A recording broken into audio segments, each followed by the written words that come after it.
Good afternoon. I'm Prashant Gadekar. I represent this company called Helo.ai by Viva Connect.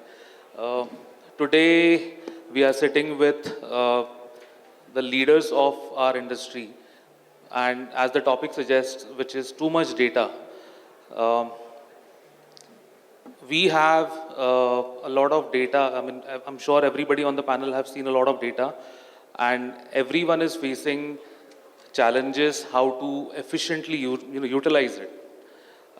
We have industry leaders from different segments, which is BFSI, then we have D2C, we have uh, hospitality, we have travel industry. I first wanted to ask Anchit, uh, since you represent one of the biggest NBFCs in India, does it get overwhelming at times when you see again, Muthoot's legacy has been into the market for decades now. Uh, you think that it gets overwhelming at times when you are dealing with too much data?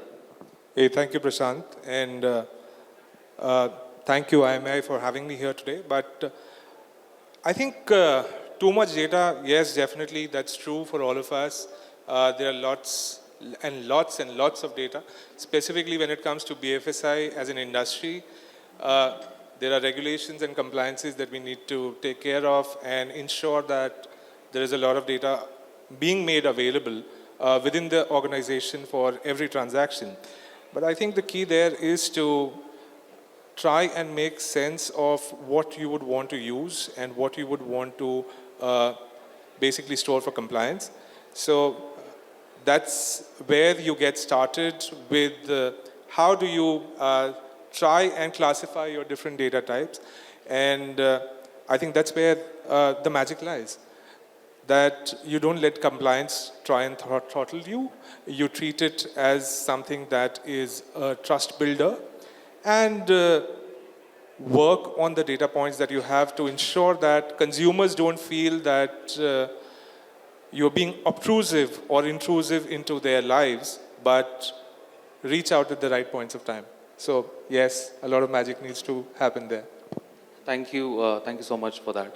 Now, in today's world where I'm sure everyone is using AI tools in order to, let's say, even manage smallest of the tasks at work or at home, I just wanted to ask Anchit about this one question.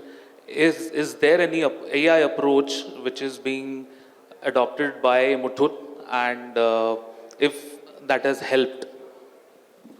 Yeah, definitely. There's a lot of talk around AI today. And while AI promises to unlock a lot, vast enterprise scale solutions that are helping organizations like us are currently largely in build, right?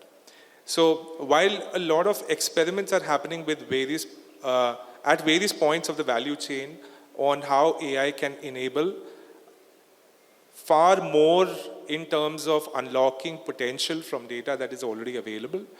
But I think at a large scale, we still need to arrive at enterprise level solutions there. So yes, short answer, a lot of pilots happening across the value chain, right from how do we store to how do we quantify, how do we personalize, how do we ensure that there is context to offers that we are sending out to people, but a lot more to be done there. Thank you. Thank you so much, Anchit. Moving on to our next panelist, Mr. Bhisham Bhateja. Good afternoon, Bhishma. Good afternoon. Leading a D2C brand, I'm sure you have access to a lot of data which is directly coming from the consumer. I'm not just talking about a customer data, but also their behavior, the behavioral pattern. What's your take on when we label this as too much data? What's your take on it? See, as a D2C brand, the only asset I have is data. I don't have anything else.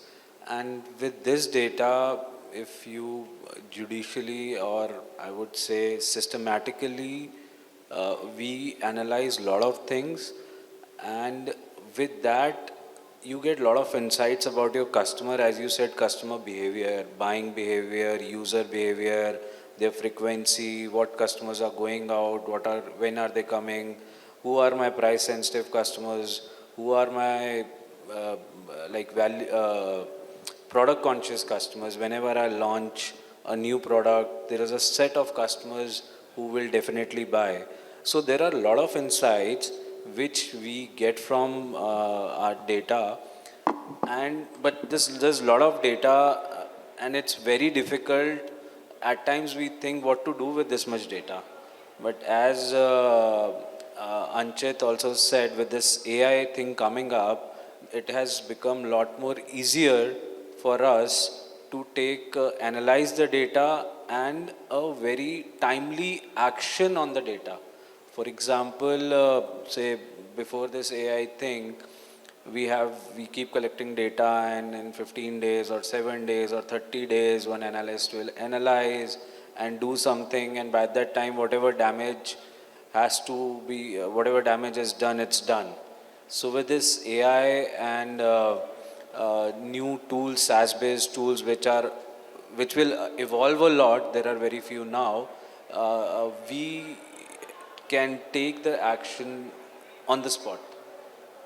Because as a D2C company, with this data only we can, because we don't talk to the customer as an offline brand. We talk to the data. We get the data. We try to parallelize the data. So with this data only, we get everything. All our strategies are around data. New product launches are around data. What people are searching, why they are searching. So it's the only asset, and at times it is overwhelming that what to do with this. But with this AI thing, which is now the technology is improving, we can use data much better than what we were using earlier. All right. So now in terms of let's talk about hyper personalization, where a lot of brands are adopting that. I wanted to know if your brand, the Man Company, has done an experiment around, let's say, a personalized campaign or a personalized customer experience, and have that yielded any good results? So I would say any D2C brand, any digital first brand has to do this. Without this, you can't open a gun in an open jungle. You just can't fire, because then you'll get lost. So all our campaigns are very targeted, very personalized, to the extent that I have cohorts where some of my customers are value conscious customers. I know them. So whenever we have a discount deal, a mega discount deal, a liquidation deal, I will show those customers only those campaigns. And there are few set of customers which whenever I launch a new product, they are my first movers. So I will be really surprised if a D2C brand is not doing these personalized campaigns / using data on a very similar interest, people with a similar interest. So yes, we use a lot of personalized campaigns. Now, in terms of performance marketing, I'm sure your performance marketing team, or could be an agency where this task is outsourced, they are also dealing with too much data. You think performance marketing agencies are able to convert that into gold? Yeah, they can do that if there are processes are in place. And have you experienced that with the Man Company? Yeah. That's the only job we have, because we spend every month crore of rupees on social media. If we don't do this properly, then we are not doing our job. So we have to. That's the only thing. It's not junk. It's not junk. It's you have to analyze it structurally, timely. You have to slice, dice everything, this data. So we do it. We do it in-house as well as through agencies or through tools. So typically you're saying that too much data or too many data points can be utilized and nothing can go to waste. Yeah, you should know, like in the sense, suppose I have a customer data, for example, my website is on Shopify. And I'm just giving a hypothetical example, and I analyze the data. So there are a lot of data which will be used for front-end activities. At the same time, if you want, you can use this data for your back-end activities like supply chain. You should know which, and all the departments in your company should know, because data is the same data, because a customer comes in, he places an order, his region is there, courier partner is there, time of delivery is there, time of dispatch is there, everything is there. It all depends on us as a team, how do we utilize this data, that suppose my order time to shipment time is 3 hours. So that's a supply chain guys to analyze that deep dive, how can he reduce this time from 3 hours to 2.5 hours? Or is it necessary to reduce it by 2.5 hours also? So yes, there's no junk. I would say there is no junk. It's how we utilize them. For example, today I've received an order at 2 p.m. and it's a prepaid order, and my finance guy should be on top of it when the payment gateway guy will give the money. If the TAT is 36 hours, for some reason if he's not giving, this data can give a lot of inputs to the finance guy for the cash flow management. So all departments can use data, it's just you should know how to use it. It's not junk at all. Thank you, Bhishma. Thank you so much for that.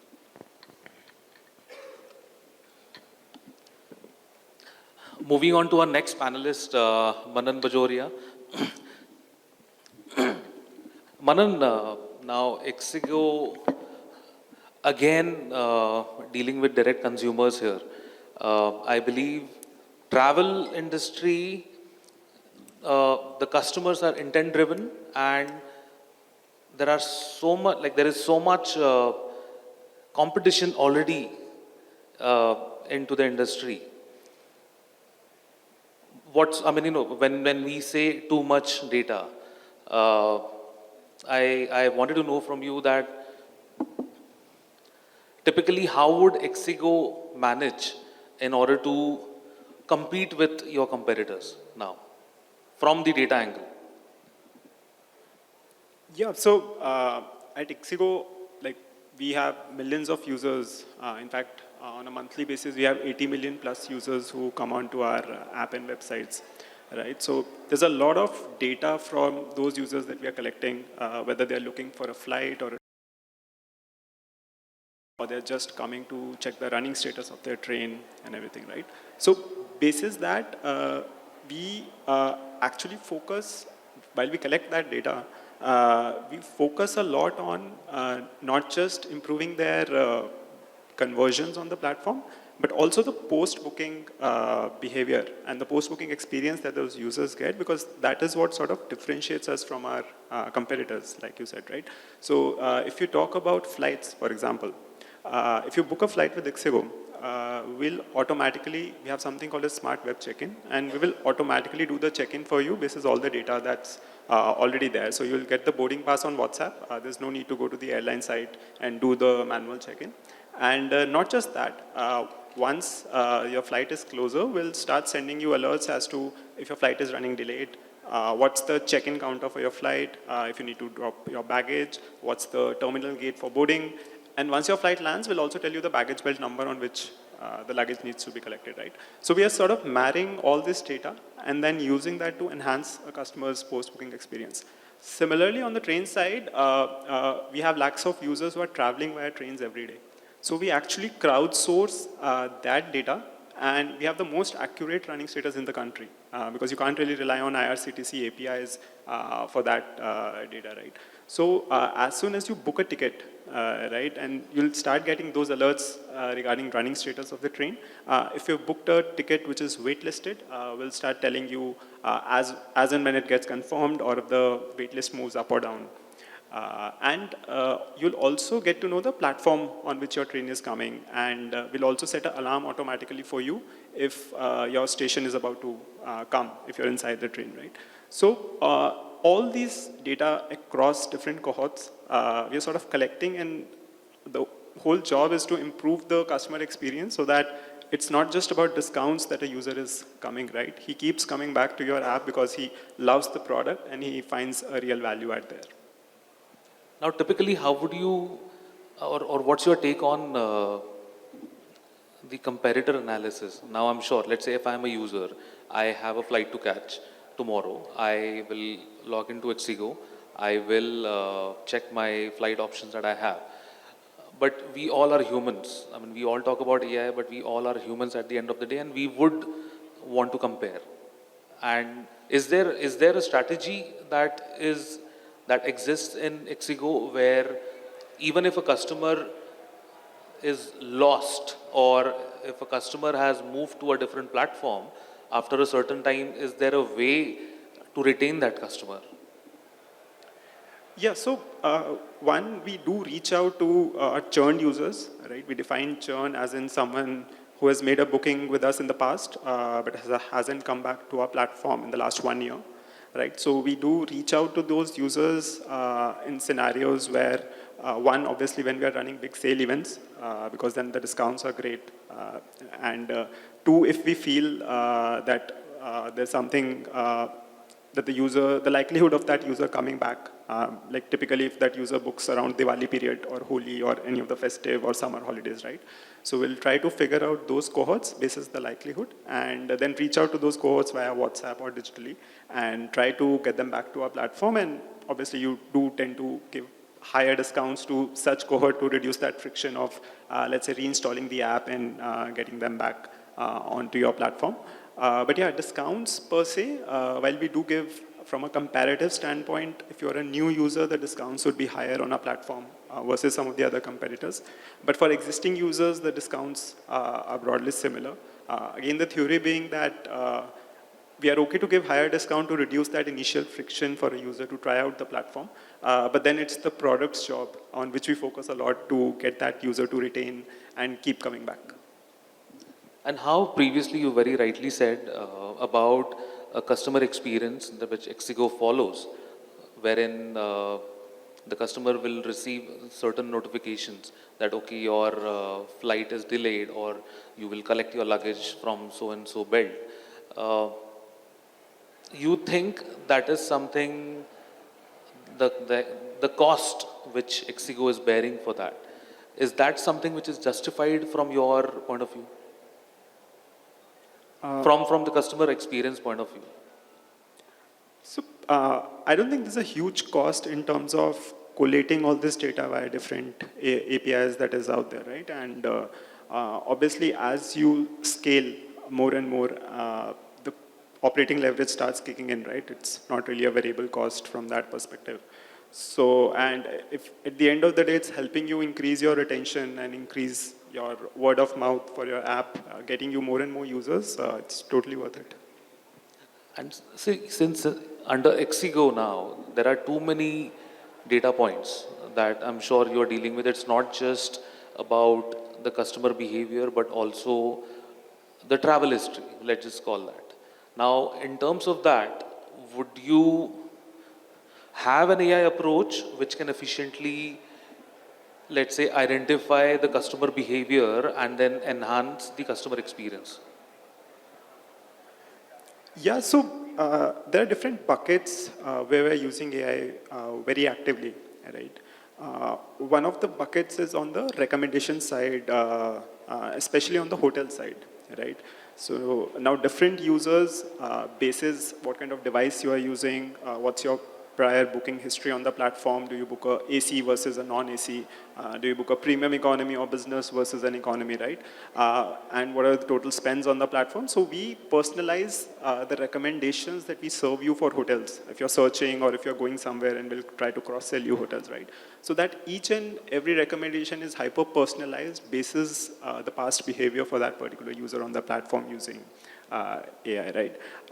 At the same time, what we are also working on very closely is to use AI for a lot of data insights and anomaly detection.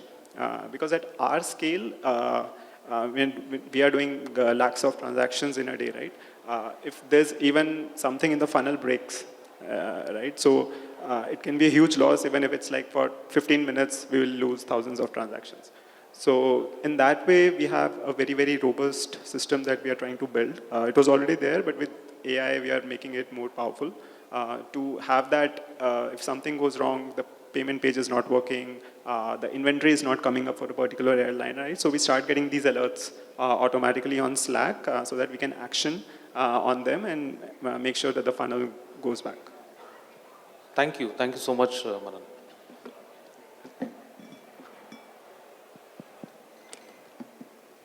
Moving on to our next panelist, Mr. Mihhiir Lakhani. Mihhiir, good afternoon. Now, at Emeritus, we are talking about a lot of education ecosystem. And that is also so dynamic in a way because it's not just every day, it's every month, every year you have new customer data coming in. But I just wanted to ask you in general, what's your take on when you deal with too much data in general? Sure. So, if I have to, go back, when probably some of us, I think all of us started the career, right? Data storage was very expensive. Right? We probably started with that floppy drive and then 100 MB pen drive, right? And for storage also, like on servers, the data space was not so much, right? And then eventually we saw the data storage cost went down and we started storing a lot of data. And eventually we realized that we are probably putting a lot of trash, which is not required just because the storage cost is not so much.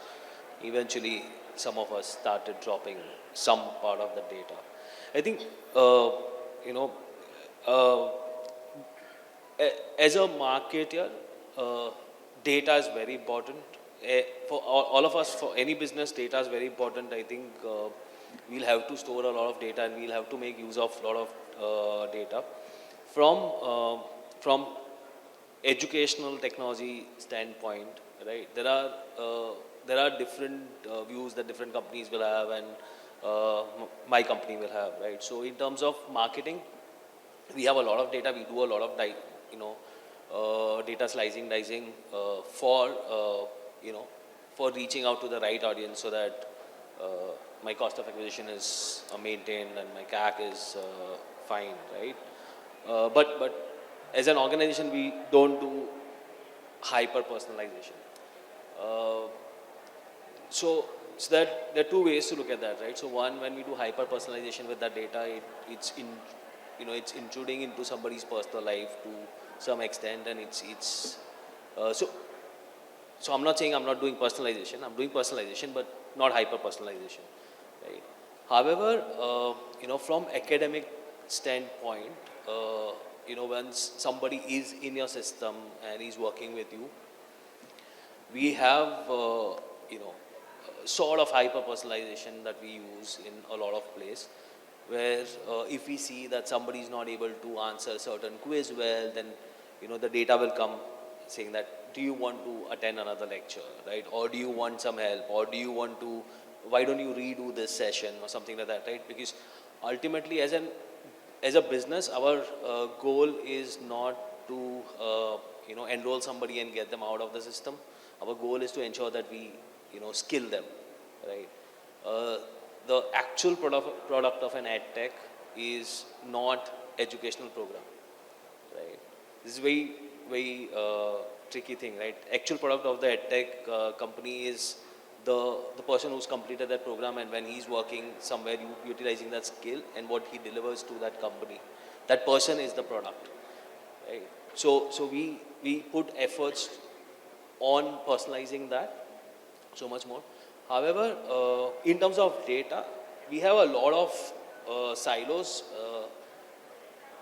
in certain things, and that's required, right? From regulatory standpoint or partnership standpoint, right? So we don't use data of the same audience who's probably doing, say, 2 programs with us to help both the programs, right? So we don't have, we don't do that because that's unethical, all of that.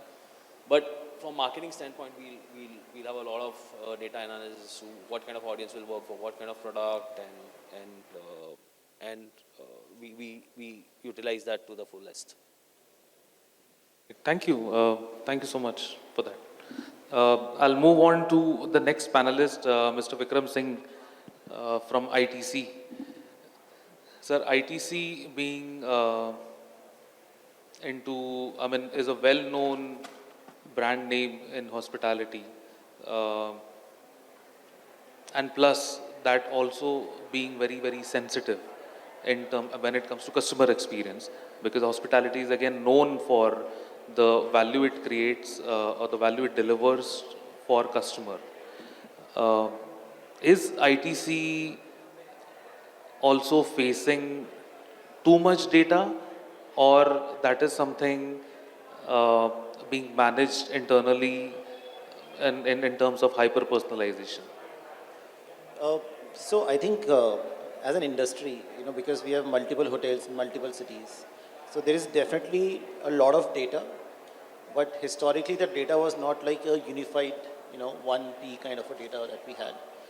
I think what a lot of these new CRM tools and your AI tools are doing is trying to help us get that clarity about a customer, that this customer is staying with you in this particular hotel at this time, moving to that next city. So now the data is much more streamlined for us.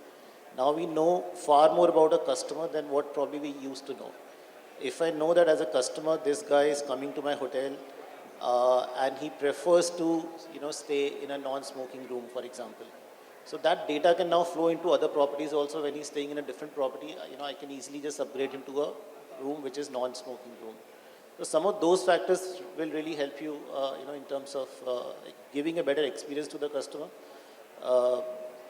It should not, the data for us is not about, just trying to amplify and trying to bombard them with communication. Being in a luxury category, we have to be slightly careful about how we communicate to the customer. But broadly, we also look at data in different perspectives. There is data that we use for business intelligence. There is data that we use for, let's say my campaign intelligence, which is, what your first-party data, third-party data and all. Then there are data points which is majorly from, let's say, an customer experience perspective, which is, in-room automation, for example, or somebody who likes a certain kind of a flower to be in their room, or people, sometimes likes a certain kind of welcome amenities in their room. So all of that, because we have those in our backend now, in our CRM tools now, so we are able to do it proactively. So we don't have to, customer doesn't have to come and tell us that I want this. We can proactively, just subtly keep it in their room, and, they'll just feel happy about it. And there's no sort of, back and forth happening from an experience perspective. So that's one of the ways that we look at the data. And so far we haven't faced the problem of of course there is a lot of data, but we know how to bifurcate the data in different business segments, and that's how we kind of leverage it. But if we do a comparison with, let's say, again, like it's not an apple to apple comparison, let's say a banking product versus an ITC property, again, it's not a relevant comparison, but the data part, which is currently being managed by ITC, how do they deal with it? So, for most of the hotel chains, there is a very solid loyalty program that is, available for the customer. And most of the time, they will enroll in your loyalty program also, because a lot of time people are coming back to the same hotel chains also. The only thing that you have to keep in mind, because again, we are a luxury segment, we don't want to use that data now to just bombard them with multiple communication. That is the first parameter that we kind of use when we are reaching out to any of our customer. We have also identified at what stage of the customer, what kind of communication works for them. For example, in a birthday month, a birthday communication with a special offer has worked brilliantly for us. Whereas if I just send them an offer, it doesn't work for us. Even though I personalize it, I'll do whatever I want to do. But that's what you realize, that, try to figure out what kind of information at what stage of the journey will work for a customer. And that's how we break the communication also. Great, thank you. Thank you so much, Vikram, for that. This one question I would request everybody's point of view. Since we are talking about too much data, I would also want to ask everyone about the governances in place by the respective brands. If there are any, if it has helped them improve the customer experience. Anchit, I'll start with you. Okay, thank you. When it comes to governance, obviously, there is a lot of compliance that we anyways need to adhere to. And I think over a period of time, all kinds of compliance ends up building trust with consumer because you are out there putting it simply in the hands of the customer itself or himself to herself to share information that they want to, opt in and opt out. And all of this seemingly translates simply into our back-end governance policies as well. In how do we take consent and use that consent over a period of time from consumers. So I think it's a great thing to do right now, and with the concept framework, the consent framework also evolving for India, I think it's the right way to go for all of us. I'm sure a lot of us will talk more about it. Thank you, Anchit. I think all of us, data security is the prime concern, prime thing, and it's a responsibility as a brand because we have a lot of data, we have to use it responsibly and for our internal purposes, just for the marketing purposes only. So data security is very important and yeah, we adhere to whatever best we can do. Thank you. Manan? Yeah, at Ixigo also, we take data privacy and security very closely. In fact, any employee who is sort of working and the customer's PII data is not exposed, everything is masked, right? It's only for the admins or only on a need basis is where you have to get a special approval if you want to do some sort of a campaign to actually get that PII data, right? So we take this very seriously, and all our communications as well, there is a consent that you can always stop receiving WhatsApp, stop receiving push or unsubscribe email or any of the communications. If you feel that we are over bombarding you, you can always stop and we'll sort of adhere to that. Thank you so much. So for us, as an organization, we are a global organization, right? So some of you may know, but we are a global organization. We operate out of almost like 10, 15 countries, and we serve a lot of countries in the world, right? So probably about 100 odd countries. So for us, data security, data privacy, and compliance is what is the toughest in the world in whatever country that we operate in. For every single point, we operate like that, right? So for us, compliance is the epitome and the most important thing. For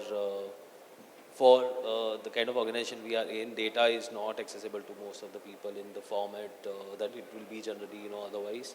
It's only very limited data which will be available for anybody to process, and which will be PII free and all of that. We are very, very vigilant about data. Thank you. I think the same for us also. I think we are very, very careful about how we use the customer data, who all are exposed to that data, how much data is exposed to what kind of person in the function. And it's very important also to build that trust. If I start to use the data in an unethical way, I think the impact of that on my customer experience is going to be huge. So I think ethically we are trying to be very, very careful about how we use this data. Thank you so much, everyone, for your insightful and valuable inputs on this topic. I think our time's up, if I'm not... Yeah, thank you. Thank you so much. Thanks, everyone.